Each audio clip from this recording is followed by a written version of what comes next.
Now in this lesson I want to quickly talk about the various ways you can select and modify colors inside Photoshop. Now the first thing I want to point out here, and I pointed this out earlier in this course, is the foreground and background color swatches right down here at the bottom of the toolbars you can see. Now by default these are set to black and white, with black being the foreground and white being the background color. And you can make these the default in a couple of ways. You can actually click this small icon right above it and it will make those colors default, or you can press the letter D on your keyboard. Will also bring up the default colors. To change the colors of either one of these swatches, you simply click directly on the swatch and it will open up the color picker. And you can see right now we've got the color picker for the foreground color right here.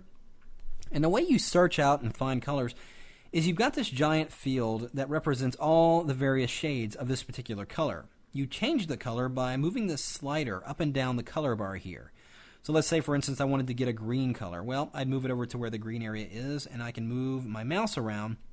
And you'll notice up here in this little preview, we've got the current foreground color, which is black.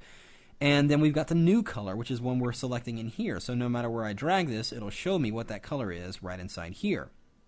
And now there's a couple of icons right next to here that indicate a couple of things. This first one being this with this little exclamation point here indicates that this is an out of gamut color, meaning that my printer may not be able to achieve this vibrancy of this color. So by clicking right on that, what it's going to do is jump to a color that will that my printer will be able to print. Now the one beneath it is your web safe palette. So if I'm searching for colors that I know will look good on the web, you simply click that and it will jump to the color that will probably look the best on the web. So that's how you navigate through your color, all the various colors, and able to select the various shades of them. Now this color picker is going to be universal throughout Photoshop, no matter what you're in, whether it be layer styles or any other adjustments or anything like that. When you're accessing the color picker, this is always how it will look. Now, some other aspects to this color picker is you can input specific RGB settings, CMYK settings as well, or LAB or hue, saturation, and brightness values. But the settings that you're looking at right now are going to be the most commonly used. We leave this on the hue, and that allows us to access all of the various colors. You can see the various changes it makes if I select individual ones here. You've got your RGB settings as well, but by leaving it on hue, you can actually get the most accurate color. And if you need to input specific numbers or even specific web codes for colors, you can input those right inside here.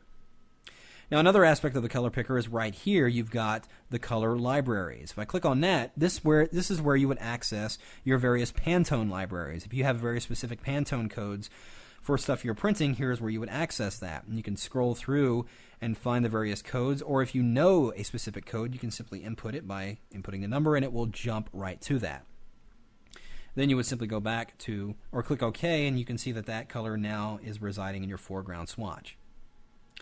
Now, another way of modifying and selecting colors is here in the color panel, which if you go into the window menu and you notice it's open now, but if it wasn't, you'd simply go into the window menu and choose color. And I'm just going to drag this out so you can see what's going on here. You can see at the bottom here we've got that same color bar that was in the color picker, just a smaller version of it. And if I drag my mouse over it while I'm clicking and holding, it'll select those various areas of color. And you can modify them and tweak them a little bit simply by moving these sliders around, just like that. And you'll notice that it corresponds in the foreground color swatch here. So, adding those and mixing the colors, and you can change these sliders as well. If you wanted to perhaps work with CMYK sliders, you can certainly choose that. Grayscale sliders, it gives you a straight white to black gray bar there, and you can choose that various colors there. Now another way of selecting colors is, one of my favorite ways actually, is using the swatches panel here, which is just a collection of various color swatches that you can choose from. Just by clicking directly on it, you can see that it does in fact load it into the foreground swatch. If you wanted to load it into the background color swatch, you would simply add the command key or the control key and click on that specific swatch, and there you have it.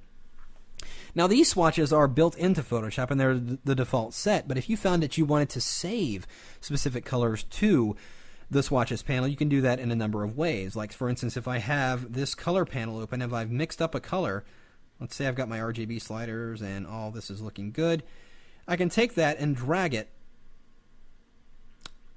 drag right over to my color swatches panel, and notice when I go outside of an area that doesn't have any color, it turns into a little bucket. And my currently set color, which is that green right there, if I go in here and click right in that area, it'll ask me if I want to name it. Let's just call it Green 1. And I click OK. It adds that swatch to my swatches panel. So I can certainly add it that way. Another way is, of course, going down here to the new swatches panel. So let's say I want to make this yellow color. I'm just going to flip this around. If you click this little bent arrow, it'll actually flip the foreground and background color swatches around. And you saw if I just clicked in here and dragged, I could do that, but you can also click the new icon here and it will automatically bring that foreground color right into your swatches panel and it's all ready to go.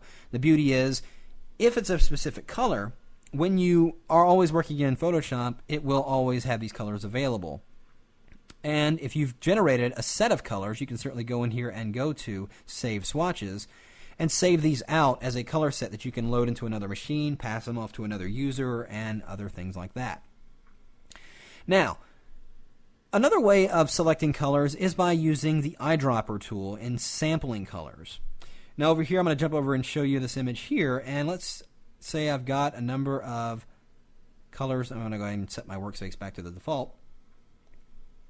So let's say I'm looking at an image and I like the color of something and I want to sample it and use it in something else. Well, go into the toolbar and you select the eyedropper tool as you see right here. And what this does is sample colors based on the sample size you got up here. Well, if you sample the point size, it's going to sample a very small aspect, basically 1 pixel of your image. Well, if you wanted to get a more evenly spaced variation of the color, I generally use the 5x5 average. So what it does is it takes the 5x5 pixel average of an area and samples the color based on that. So if I drag into my image here and click once, you'll notice that it has sampled that color into my foreground swatch. And again, if I want to save that into my swatches, we'll simply open up the swatches panel and just click right inside there, and we'll call that Red Book. And we've saved that color based on that image. Now that's sampling colors inside of an existing Photoshop image. What if you wanted to sample colors outside of Photoshop, maybe from your desktop or even from a web page perhaps? Well, I have a web page open here in my browser, and let's say on this Kelby training site that I like this green color background. Well, here's what I would need to do. I'm going to go over here and let's minimize my Photoshop window a little bit. I'm just going to resize it in a little bit here. And let's look at this web page. Position that on the side here. If I click on my image here and just not release the mouse, but just click and drag, you'll notice that it's continuously sampling no matter where I drag the mouse. You notice a foreground swatch.